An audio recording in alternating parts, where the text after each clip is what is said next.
La crise de Covid-19 a révélé des failles béantes dans la gouvernance mondiale.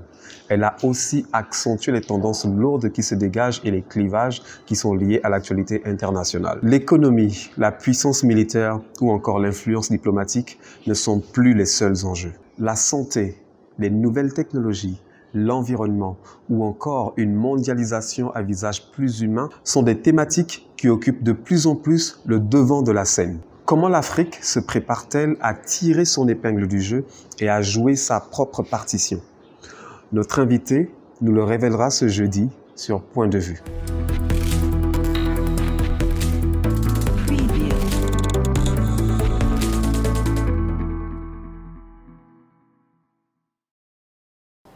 Chers amis de Point de vue, bonsoir, je suis Laurent Montier. C'est toujours un plaisir de vous retrouver pour ce nouveau numéro de Point de vue qui est votre émission de décryptage de l'actualité africaine.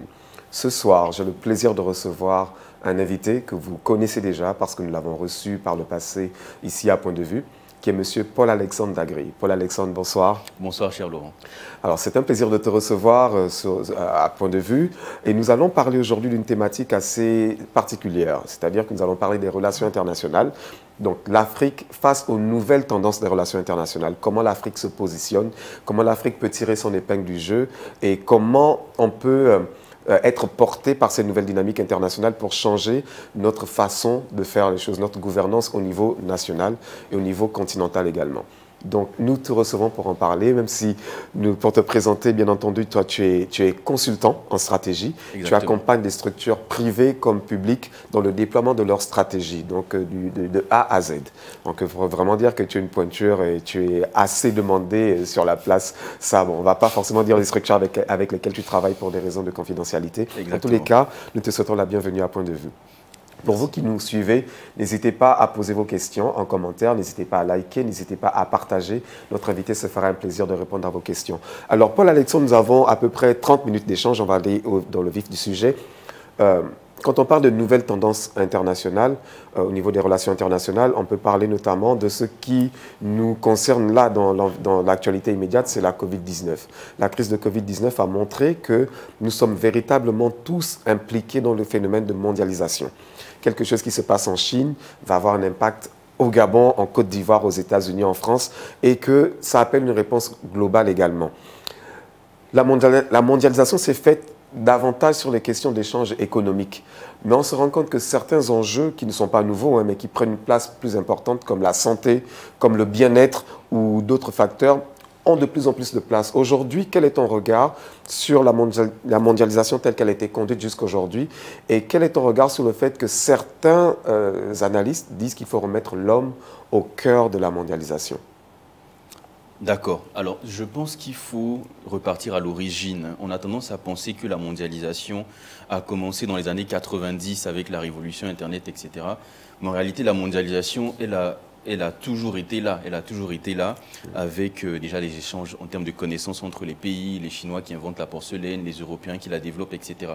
Donc la mondialisation a toujours été, en fait, elle a été un phénomène, on va dire, intrinsèque dans la vie des différentes nations. Après, il est clair qu'avec la révolution, Internet, les moyens de transport, les interconnexions des économies, c'est un phénomène qui s'est amplifié. Alors, mon regard critique sur la façon dont la mondialisation a été conduite, c'est qu'elle a été tournée dans l'intérêt des puissances qui étaient dominantes. Donc aujourd'hui, de façon caricaturale, les 5 pays du Conseil de sécurité, les pays occidentaux de façon générale. Et donc forcément, alors je vais vous citer peut-être un philosophe qui s'appelle Guilhem Golfin, un philosophe français, qui expliquait que la mondialisation, en fait, n'est pas seulement un phénomène économique, que c'est d'abord un phénomène politique au sens philosophique du terme, donc qui englobe la dimension sociale, mais aussi un phénomène spirituel dans la mesure où il touche à la constitution de l'homme,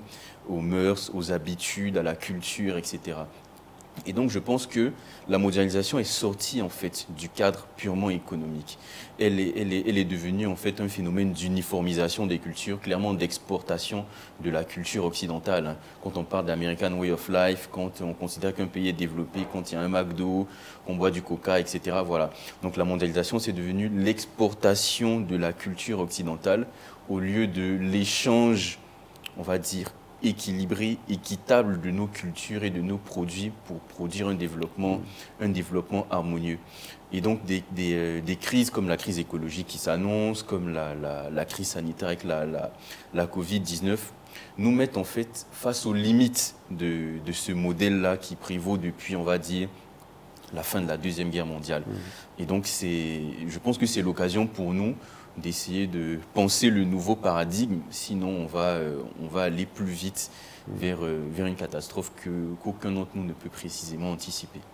Mais comment l'Afrique se positionne face à tous ces bouleversements au niveau international?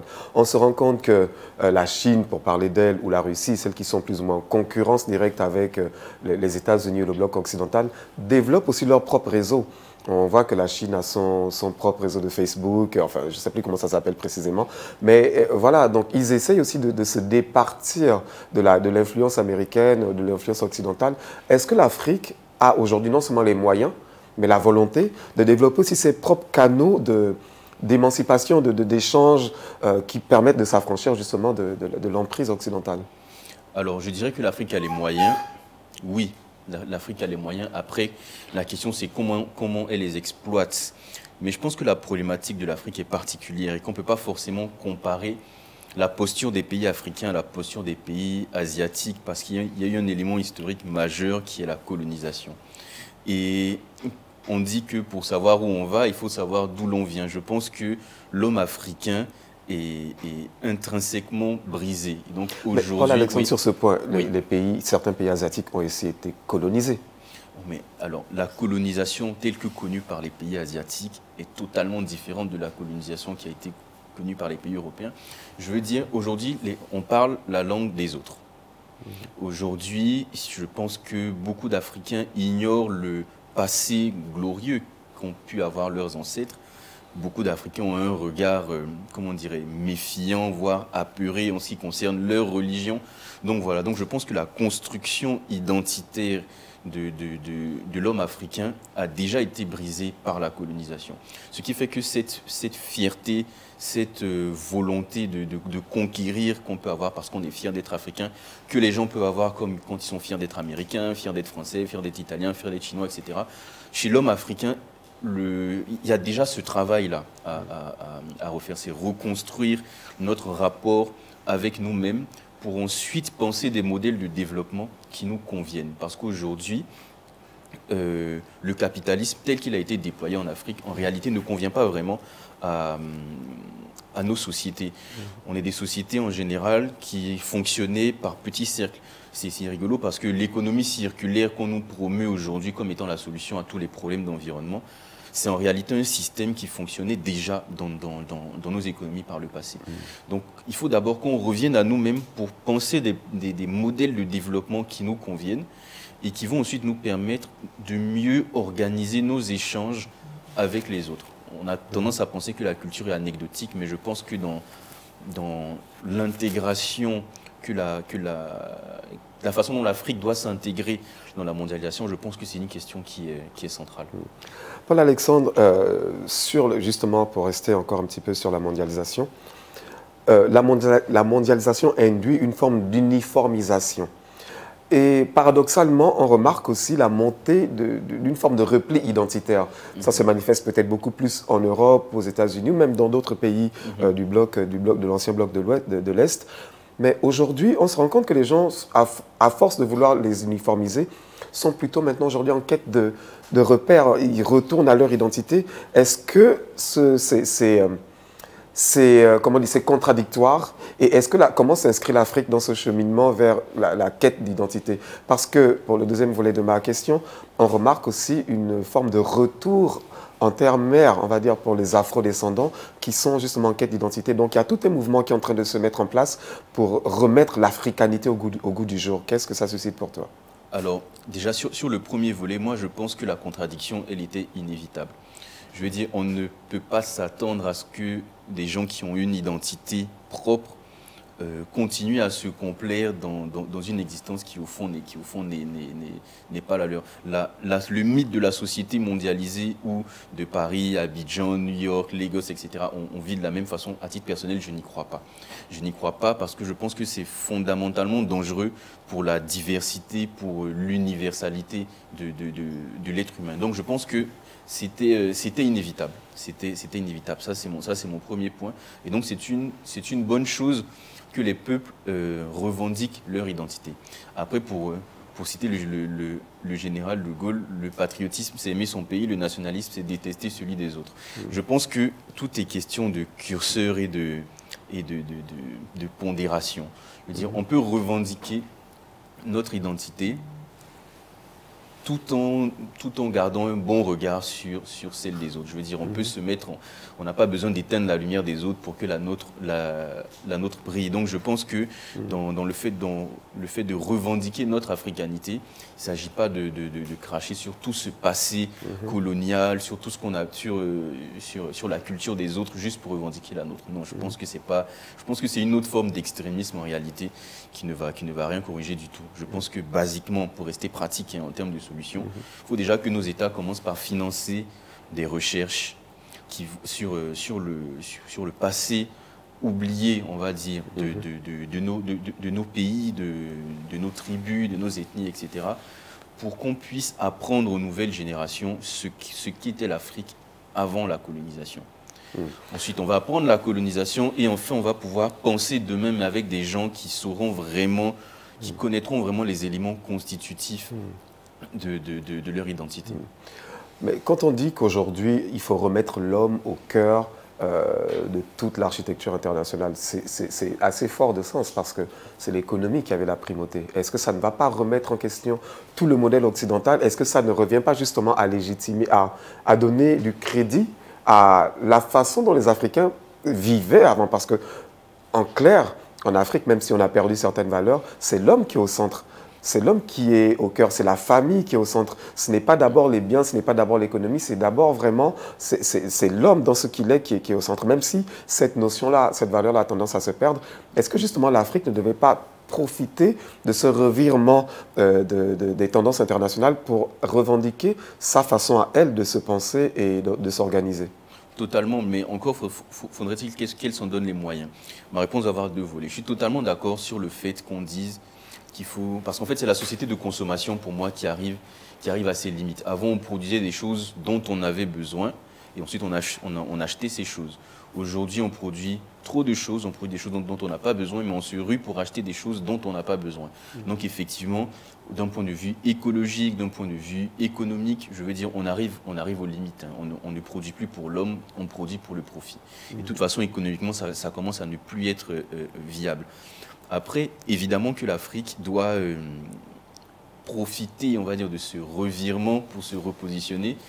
Mais il faudrait que les dirigeants africains, je reviens toujours aux dirigeants, hein, parce que j'estime qu'ils sont quand même nos premiers responsables, il faut quand même qu'ils refusent de faire de notre continent, de nos pays, le nouveau réceptacle de toute la surproduction des autres pays. Sinon, on ne va rien résoudre du tout. On va se retrouver en fait à accepter des produits, à adopter des modèles de consommation qui au fond ne nous conviennent pas du tout. Donc c'est sûr, il y a les constats qu'on fait, mais l'issue va être déterminée par la volonté politique et par les prises de décision concrètes qui vont être effectuées par la suite. Mais autant se dire que ce ne sera pas à court ou moyen terme qu'on verra du changement, parce qu'on sait que les relations internationales obéissent à des logiques de puissance. Est-ce qu'aujourd'hui, quand on parle de nos dirigeants politiques, est-ce qu'ils ont aujourd'hui non seulement la volonté de le faire, mais est-ce qu'ils sont en capacité, en situation de dire aux Occidentaux, par exemple, que non, nous ne voulons pas ci, nous ne voulons pas ça, sachant qu'il y a des moyens de pression derrière qui peuvent être mis en place pour les contraindre à accepter ce qu'il leur est imposé? Alors, je pense que le premier pouvoir et celui qui compte, c'est le pouvoir du peuple. Je pense qu'on l'a vu avec toutes les révolutions depuis les siècles précédents et de façon contemporaine. Il y a eu les Gilets jaunes, il y a eu les mouvements à Wall Street, il y a eu tous les mouvements aux États-Unis, il y a eu les printemps arabes, etc. Donc je pense que quand les peuples décident de se soulever, en général, il n'y a pas de puissance en face qui arrive à contredire la volonté du peuple. Et donc ça soulève la question de la légitimité de nos dirigeants. Un dirigeant qui est légitime, qui a son peuple derrière lui, pourra plus facilement prendre des décisions courageuses parce qu'il sait qu'en dernier recours, il pourra s'appuyer sur une population qui sera convaincue qu'il va dans la bonne décision. Donc oui, je reste convaincu qu'il faut que déjà nos dirigeants soient bien élus. Donc pour qu'ils soient bien élus, il faut qu'ils respectent les textes qui se sont donnés avec leur nation. Une fois qu'ils sont bien élus, de faire ce pourquoi ils ont été élus, c'est-à-dire prendre des décisions courageuses. Parce qu'au final, je pense que quand on est élu président de la République, on n'est pas élu pour contenter les institutions internationales et les indicateurs qui n'ont pas forcément grand sens pour nos administrés. On est élu pour leur donner de meilleures conditions de vie. Donc, pour moi, avant de mettre l'homme au cœur de la mondialisation, je pense qu'il faut mettre nos administrés au cœur de nos politiques publiques. Et à ce moment-là, si chacun balaie devant sa porte, c'est-à-dire si chaque dirigeant prend les décisions qu'il faut dans l'intérêt de son pays, évidemment en respectant les engagements communautaires auxquels son pays a souscrit, je pense que ce sera déjà un grand pas. Je pense qu'on n'est pas forcément obligé de s'inscrire dans cette logique de conflit, parce qu'au fond, tous les pays défendent d'abord leurs intérêts et on ne pourra pas blâmer un dirigeant ivoirien, ghanéen, nigérien, etc., de défendre les intérêts de son pays. On a vu, quand Emmanuel Macron était au Ghana, le président ghanéen a eu une prise de position courageuse. Je pense qu'elle ne s'est pas forcément traduite par une levée de bouclier, alors qu'il a quand même parlé au président d'un pays qui a un siège permanent au Conseil de sécurité, etc. Donc je pense qu'il faut démystifier aussi ce rapport-là et puis se dire que les rapports entre nos nations sont en train de changer. Je pense que si nous-mêmes on montre aux pays occidentaux, aux Européens, aux Américains, qu'on est capable de se prendre en main, à un moment ils n'auront pas d'autre choix que de commencer à respecter nos décisions. Oui, ce que tu dis est valable parce je vais prendre l'exemple de Robert Mugabe qui nageait à contre-courant, qui mettait vraiment en avant les intérêts de son pays, qui avait vraiment un positionnement différent quand on regarde ses pairs africains. Est-ce que ce type de positionnement-là a plus de poids, plus de valeur quand ça s'inscrit dans un mouvement global? Quand on parle par exemple de panafricanisme, si les différents pays africains se réappropriaient ce concept de panafricanisme pour en faire une réalité, il y aurait beaucoup plus de poids pour plus ou moins pas imposer, pas être dans une forme d'affrontement, mais pour simplement dire que autant vous êtes européens, vous avez le droit de promouvoir les valeurs européennes, etc. Nous sommes africains, nous voulons aussi promouvoir les valeurs africaines, défendre les intérêts de l'Afrique, au lieu de le faire de manière disparate, pays par pays, pour aller dans ton sens, effectivement. Le deuxième volet de ma question, enfin, pas une question, ma question maintenant, c'est de savoir, Paul-Alexandre, les GAFA, Google, Amazon, etc., qui ont une puissance financière qui dépasse largement celle de nos États. On voit même qu'aux États-Unis, qui est une grande démocratie, le rôle de Facebook, de Twitter devient important. Comment nous, en Afrique, on peut se départir de cette influence et comment alors peut-être en tirer profit quand on regarde leur poids économique, ils sont capables d'imposer à nos États certaines choses. Comment on s'en sort? Alors, déjà sur le panafricanisme, j'ai un avis assez partagé sur sur la question du panafricanisme. Le risque, en attendant un mouvement global, c'est que rien ne bouge. Parce que nous sommes tous africains, mais il y a d'abord des États africains qui ont des intérêts différents, qui ont des moyens différents et qui ont des perspectives différentes. Donc, est-ce que, je vais donner un exemple, est-ce que le Nigeria doit attendre que la Centrafrique se réveille pour avancer?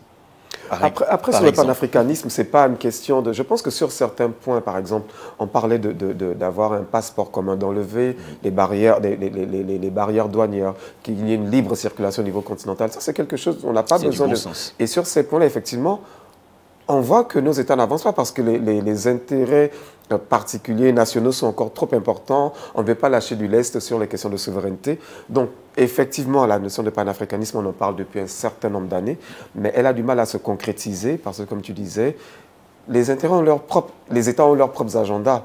Mais c'est notre rôle aussi à nous, à vous les intellectuels, de se dire que la génération qui suit doit concrétiser ce rêve des pères fondateurs.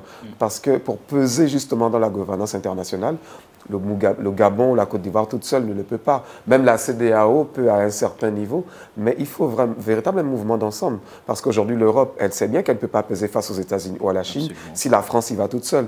Et je pense que c'est ce mouvement-là que nous devons, nous, aujourd'hui, en tant qu'État africain, épouser, même si on part de très très loin, je te le conseille.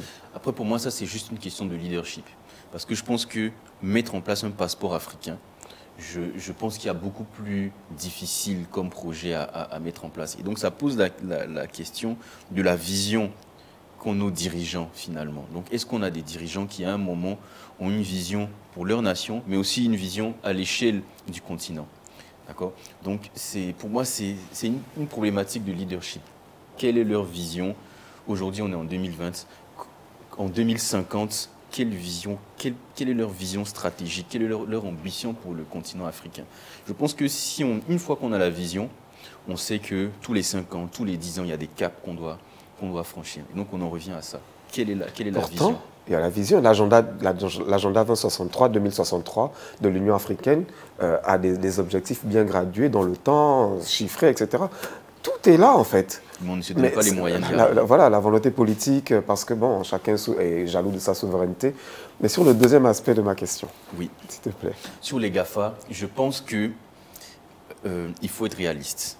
Il faut être réaliste. Je pense qu'aujourd'hui, à moins de me tromper, et j'espère vraiment me tromper sur cette question, je ne suis pas sûr qu'on ait les moyens à cet instant de monter une entreprise qui puisse les contrecarrer parce qu'ils ont quand même de l'avance. Et puis il faut reconnaître que d'une certaine façon, ça reste le bras armé du renseignement américain. Il n'y a qu'à voir en 2013 les révélations que Edward Snowden a fait sur les 2 programmes PRISM et XKeyscore qui expliquaient qu'en fait, toutes les sociétés de la Silicon Valley, donc Yahoo, Microsoft, Apple, Facebook, etc., avaient en fait des passerelles dans leurs services, dans leurs appareils, qui permettaient à la NSA de récupérer des informations. Donc je pense qu'il faut être lucide. Derrière ces sociétés qui gagnent de l'argent, il y a aussi un État américain qui, quelque part, essaie d'anticiper sur les prochaines guerres qui seront celles de l'information. Donc je pense que nous, dans un premier temps, il faut qu'on en fasse des partenaires économiques pour pouvoir avancer sur toutes les problématiques d'accès à l'Internet, l'accès à Internet qui est maintenant considéré comme un droit. Donc voilà, donc essayer de se faire accompagner par ces entités-là, tout en ayant en parallèle une vision à l'échelle du continent. Ça peut être un satellite, ça peut être avoir nos propres câbles de fibre optique, voilà, c'est-à-dire on va les solliciter parce qu'ils ont la connaissance, parce qu'ils ont l'expérience, parce qu'ils ont le knowledge, mais derrière, ce sera à nous d'investir pour acquérir notre propre matériel, pour à la fin faire du transfert de compétences pour qu'on puisse avoir cette souveraineté informatique-là. En France, il y a eu un gros scandale parce qu'en fait, il y avait des serveurs du ministère de la Défense qui allaient avoir leurs données hébergées chez Microsoft. Voilà, donc ça, c'est un gros non-sens eu égard à ce que j'ai dit. Je pense qu'aujourd'hui, on a la chance d'être en retard. C'est paradoxal, mais la chance d'être en retard, c'est l'opportunité de ne pas commettre les mêmes erreurs que les autres. Donc c'est déjà regarder ce que les autres font bien, regarder ce que les autres font mal, et puis essayer de voir les fenêtres d'opportunité qu'on a pour se projeter. Mais on en revient encore à la vision. Vous allez trouver que j'exagère, mais je pense que c'est vraiment fondamental. C'est la vision d'un homme là. La vision de nos dirigeants pour leur peuple et la vision de nos peuples pour eux-mêmes. Tu parlais tout à l'heure de l'internationalisation des revendications des sociétés civiles. Peut-être aussi que la mondialisation a ceci d'intéressant, de se rendre compte qu'en fait les préoccupations des jeunes en Côte d'Ivoire, au Gabon, en France, en Chine, etc. sont les mêmes. Donc les préoccupations sont les mêmes, plus de liberté, etc., travail, simplement s'en sortir, être plus épanoui. Et donc, ça a tendance à internationaliser les revendications. On a vu effectivement les Gilets jaunes, on a vu Occupy Wall Street, le printemps arabe, ce qui s'est passé au Soudan. Le Nigeria, là, récemment, là, NSAS. Exactement. Est-ce que ce n'est pas un phénomène qui va prendre de l'ampleur quand on essaie de se projeter dans le temps long? Est-ce que ce n'est pas quelque chose qui va se répandre en Afrique? Parce qu'on a tous les mêmes problèmes, peut-être encore plus ici qu'ailleurs. Alors, oui, mais est-ce que finalement, de quoi accouchent ces révolutions-là? Parce que je veux dire, ok, même en admettant que ces révolutions accouchent de la chute de certains dictateurs, etc., est-ce pour autant que les vrais problèmes des peuples sont résolus? C'est pour ça que j'ai toujours un regard un peu prudent sur les révolutions. On a vu Omar el-Béchir qui est tombé. Est-ce pour autant que le Soudan se porte mieux? Mugabe qui est tombé, est-ce pour autant que ça va mieux au Zimbabwe? Donc voilà, donc je me dis, c'est bien que les peuples se fassent entendre, mais je pense que derrière, ça responsabilise aussi la société civile, les intellectuels, voire les hommes politiques, parce que je pense qu'il faut donner des réponses politiques aux problèmes qui sont soulevés par les populations. Parce que pour moi, que ce soit les questions de pouvoir d'achat, de sécurité, d'école, qui sont finalement les questions qui sont soulevées par toutes les populations à travers l'Afrique, hein, les réponses sont d'abord politiques. Donc la révolution, oui, mais pour quelle suite? Non, mais parce que souvent, effectivement, il y a révolution. On peut prendre le cas du Burkina Faso, où il y a eu révolution. Blaise Compaoré est parti, ensuite il y a eu des élections. Est-ce que ce n'est pas aussi l'occasion, le lieu de dire que de ne pas laisser la politique aux seuls politiciens, de faire émerger justement davantage de personnes de la société civile qui, parce qu'elles sont faites des questions, pourront peut-être avoir une approche différente dans leur façon de faire de la politique et d'avoir des résultats différents également? Je suis totalement d'accord. Je pense qu'il y a une pratique politique qui a perduré en Afrique et je ne pense pas qu'elle soit propre à l'Afrique en réalité. Je pense qu'il y a une pratique politique qui consistait à dire que quand on est aux affaires, on doit défendre un peu le clan de la corporation, faire quelques petits arrangements avec des amis à l'étranger, etc. Si la France ne te soutient pas, tu ne pourras pas être élu. Je pense qu'il faut sortir de ce paradigme-là et je reste convaincu que c'est de plus en plus possible parce que justement, un des bénéfices d'Internet, c'est que l'information reste de plus en plus accessible. Il est difficile de mentir, de cacher des choses aux gens. On a vu en Guinée, quand l'accès à Internet était compliqué, tout le monde savait qu'il fallait passer par un VPN pour pouvoir s'exprimer. Donc voilà, je pense que ce sera de plus en plus difficile. Après, il s'agira de prendre des décisions courageuses, hein, parce que le dernier refuge de la dictature, c'est la violence, c'est les emprisonnements, ça peut être des assassinats. Donc, c'est à quel point la société civile veut ce changement-là et quels risques les uns et les autres, toi et moi, nous sommes prêts à prendre pour être des acteurs de ce changement-là. Pour moi, c'est au final ça la question. D'accord. Nous arrivons quasiment au terme de notre émission, tellement passionnante, on a très peu de temps. Je vais poser quand même une dernière question concernant, tout à l'heure tu parlais du Conseil de sécurité. Depuis quelques années, on parle de l'Afrique qui doit avoir une place de membre permanent au Conseil de sécurité. Est-ce que les pays africains arrivent non seulement à se mettre d'accord sur qui va les représenter, et puis est-ce qu'on peut aboutir dans les 5-10 ans à une véritable réforme du Conseil de sécurité, sachant que la forme actuelle est héritée de la Seconde Guerre mondiale. Le monde a évolué, nous sommes en 2020, on n'est plus en 1945, et que par conséquent, il faut effectivement adapter l'outil international qu'est l'ONU aux réalités actuelles. Et donc à la place de l'Afrique également, est-ce que selon toi, dans les 5-10 ans, peut aboutir véritablement à un changement? Et puis, est-ce que les pays africains peuvent se mettre d'accord sur 1 ou 2 pays capables de le représenter valablement au Conseil de sécurité? Alors, je pense qu'il serait fantaisiste de dire que dans 5-10 ans, ça peut changer. Parce que pour moi, ça peut changer avant, comme ça peut ne pas changer tout court. Mais si je devais faire une recommandation sur le changement au sein du Conseil de sécurité, je pense qu'il faut changer d'approche. Je ne pense pas qu'il faut que ce soit un pays qui représente. Je pense qu'on a aujourd'hui des organisations supranationales qui arrivent à parler au nom d'un certain nombre de pays. Donc pour moi, ça aurait peut-être plus sens que ce soit l'Union européenne qui a un siège, l'Union africaine qui a un siège, que les États d'Amérique du Nord, d'Amérique latine se fassent représenter, etc. Je pense que pour moi, ça aurait déjà plus de sens que ce soit l'Union africaine qui a un siège à l'ONU plutôt que ce soit un pays. Sur ce point-là, déjà, l'Union africaine elle n'arrive pas à parler d'une seule voix. Il y a tellement de dissensions, tellement de débats. Lorsqu'il faudra, par exemple, décider, je ne sais pas moi, d'intervenir, je ne sais pas, en Libye, certains pays seront contre, d'autres seront pour. Et s'il y a le droit de veto, comment... Ça me semble quand même, même si je comprends l'approche qui est de dire que c'est mieux d'avoir de grands ensembles plutôt que des pays. Mais c'est peut-être plus valable pour des pays, pour des organismes comme l'Union européenne, qui ont déjà cette pratique du consensus, etc. Même si on voit que la crise de Covid-19 est venue montrer les défaillances même du processus de prise de décision au niveau de l'Union européenne. Alors, si on parle encore de l'Union africaine, on en est encore loin. Donc, je pense que le schéma qui me semble beaucoup plus probable et possible, tel que c'est parti, c'est que ça soit les 5 membres permanents qui restent et qu'ils rajoutent peut-être 1 ou 2 pays en fonction des sphères d'influence. Oui, non, totalement. C'est clair que l'autre scénario, il était souhaitable, mais je refuse de croire que les Américains, les Chinois, les Français acceptent de céder leur place au Conseil de sécurité au profit d'organisations supranationales. Mais je refuse aussi de croire que les pays africains, certains pays africains accepteront de céder leur place au profit d'autres pays. Sacrifier la place de l'Afrique parce que, par exemple, on estimerait que l'Afrique du Sud, le Nigeria, qui sont peut-être des pays beaucoup plus assis en termes d'influence diplomatique et même militaire. Déjà, les francophones diraient pourquoi il faut 2 pays anglophones. Voilà, c'est tout ça. Mais je veux dire, s'il y a un consensus déjà, s'il y a un débat au niveau de l'Union africaine, où ces pays-là peuvent s'asseoir en regardant de manière lucide, si l'Afrique du Sud est face à la Guinée, à un moment donné, il faut quand même être lucide, se dire que l'Afrique du Sud a peut-être plus de capacité à imposer. Je fais l'avocat du diable. Hein. Pourquoi 2 pays d'Afrique subsaharienne? Mais pourquoi pas?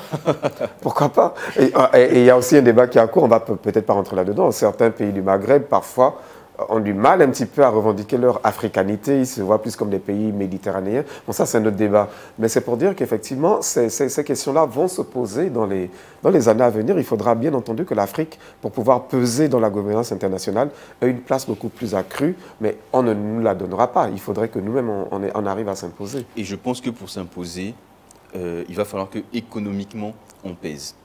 Pour moi, c'est factuel. Je pense qu'il va falloir que l'Afrique ait un poids économique. Il va falloir que du point de vue de l'environnement, on arrive à prouver qu'on est capable de proposer des choses en anticipation des problèmes écologiques qui arrivent. Voilà, je pense que ça va, et du point de vue de la technologie, de montrer qu'on arrive aussi à proposer des choses. Je pense que sur les enjeux économiques, écologiques et technologiques, on arrive à montrer qu'on n'est pas en reste, qu'on n'est pas en marge de ce qui se fait, les gens n'auront pas d'autre choix que de nous inclure à la table des discussions. Mais si on est toujours dans la posture de la main qui demande, on va toujours être, resté dans un coin, quoi. Une dernière observation avant de conclure. Effectivement, tu parlais d'environnement. Moi, c'est ma réflexion. Je me dis que l'Afrique doit vraiment tout mettre en œuvre pour préserver l'environnement, préserver son environnement, son capital environnemental, parce que les changements climatiques vont se faire de plus en plus importants. Et moi, je pense que les sociétés occidentales qui n'ont pas forcément eu un regard une politique beaucoup plus accrue sur la préservation de l'environnement, vont subir de manière beaucoup plus forte les changements climatiques. Et que l'Afrique pourrait paradoxalement devenir un continent où un Eldorado justement environnemental. Est-ce que justement on a cette capacité-là à se projeter dans le temps, dans 20 ans, 30 ans, et se dire que dans 30 ans, on aura un problème environnemental. Par conséquent, prenons dès maintenant les mesures qu'il faut pour que l'Afrique soit la réponse dans les années à venir. Alors, moi, je souhaiterais que l'Afrique soit d'abord la réponse pour les Africains. Parce que je pense que cette crise écologique, elle va nous poser beaucoup plus de problèmes qu'on le croit, mais d'abord sur le plan économique. Parce que quand on voit que en Côte d'Ivoire, par exemple, notre économie dépend du cacao. Donc du coup, pour produire plus, parfois on a dû défricher même aux abords de certaines forêts classées pour faire du cacao. Donc ça veut dire que si on veut être dans une logique on agit pour l'environnement, ça veut dire qu'il faut remettre en question certains modèles économiques. Est-ce que déjà on y pense? Est-ce qu'on est prêt? Est-ce qu'on est prêt à refuser que les Chinois viennent faire leur pêche dans certains pays? Si on refuse, est-ce qu'on est prêt à assumer les représailles, etc. Je veux dire, il ne s'agit pas de dire qu'on veut être la réponse mondiale à la crise écologique à venir, mais il s'agit aussi de se poser les questions difficiles et de se dire comment comment est-ce qu'on y répond. Sinon, ce qui va se passer, c'est que l'Afrique va être un Eldorado, mais pour les autres, et pas pour les pays, et pas pour les Africains eux-mêmes. Exactement. Merci beaucoup Paul-Alexandre. Nous arrivons au terme de notre live. Et comme nous avons l'habitude de le faire ici à Point de Vue, on va vous donner une carte blanche pour aborder la thématique que tu souhaites. Je pense que si je devais conclure, l'essence de mon propos nous ramenait toujours à un point qui était la vision, la vision de nos dirigeants politiques pour l'Afrique et la vision des peuples africains pour eux-mêmes. Et je pense qu'aujourd'hui, voilà, il faut réfléchir à comment est-ce qu'on se projette et comment on y arrive. Et je pense qu'on y arrive par se donner des règles et les respecter. Sinon, si on ne les respecte pas, c'est le désordre. Je pense que pour que l'Afrique évolue, il faut qu'elle puisse avancer derrière des hommes qui ont la confiance de leur peuple. Et donc je pense qu'il faut que nos dirigeants s'attachent à respecter les textes que nous nous donnons et puis à travailler d'abord pour le peuple qui les a élus. Parce qu'au final, ils ne sont pas élus par le FMI, par la Banque mondiale, bien qu'il faille respecter les exigences macroéconomiques, mais ils sont d'abord élus par l'Ivoirien, par le Gabonais moyen qui aujourd'hui qui se défend, qui gagne à peine 60 000 francs et qui leur fait confiance en leur donnant son suffrage. Donc je pense qu'il faut que nous-mêmes, en tant que dirigeants, en tant qu'administrés, on ait cette maxime-là à cœur. Voilà, merci beaucoup Paul-Alexandre d'être revenu sur le plateau de Point de Vue. Nous vous remercions, vous qui prenez le temps de nous suivre à chaque fois. N'hésitez pas à liker, à partager, à commenter. Point de Vue, c'est votre émission et nous disons vraiment merci beaucoup pour votre fidélité. Et je vous donne rendez-vous pour un prochain nouveau numéro de Point de Vue. Voilà, bonne soirée chez vous. À bientôt.